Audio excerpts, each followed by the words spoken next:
School کا principal ایک گوشت والی بڑی شاندار شاپ میں داخل ہوا اور وہاں کاؤنٹر پر بیٹھے لڑکے سے کہا، بیٹا 2 کلو گوشت دینا۔ وہاں لڑکے نے کہا، جی جناب، آپ بیٹھیں، اور 1 کپ چائے بھی پیش کر دی، اور اپنے ملازمین سے کہا کہ 2 کلو اچھا گوشت بنائیے۔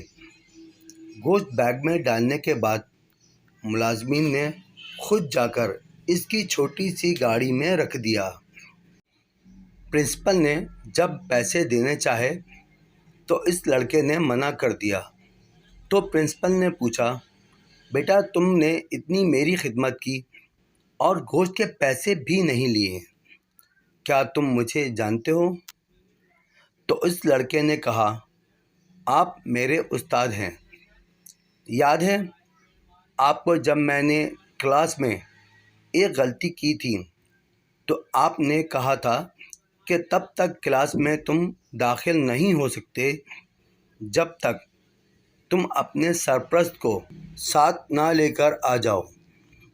تو میں اسکول سے بھاگ گیا اور ایک چھوٹے سے قصائی کے ہاں کام شروع کر دیا تھا۔